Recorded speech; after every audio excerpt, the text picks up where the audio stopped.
I'm a numbers person, and one of my favorite metrics in the personal finance space is this idea of joy per dollar. I cannot claim to have come up with this idea. I heard it somewhere, and for the life of me, I cannot remember who. But let's just say the idea is figuring out for when you're spending money, how much joy does it return? And not on an absolute basis, but on a per dollar basis.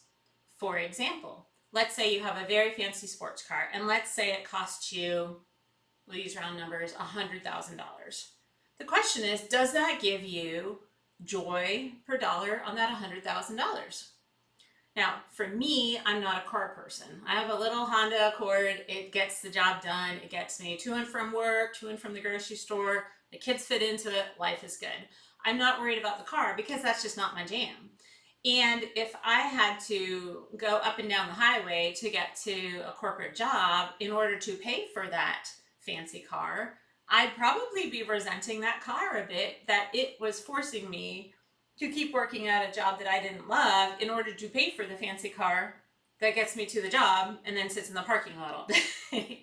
So, like, that's an example on the upper end. On the other hand, let's say we hear about the latte factor of, oh gosh, if you don't go to Starbucks, Panera, Pete's Coffee, fill in the blank, whatever.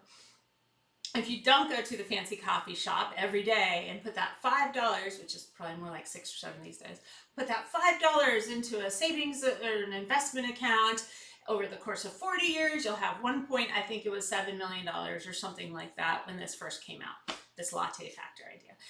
And it's like, okay, well, yes, that's true. If you would have otherwise spent a latte every day for 40 years, yes, that latte happened maybe costing you 1.7 or whatever it is, $1 million. But at the same time, if that latte brings you that much joy, maybe it's worth it.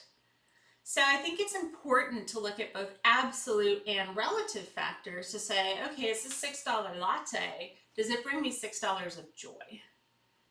Is this $100,000 sports car bringing me $100,000 of joy on a dollar basis? So if you normalize by dividing the total cost by how much joy, that will help you do some apples to apples comparisons. Now, I don't think you're going to sit and say, well, I'm going to buy lattes and not the sports car or whatever, because man, that's very different.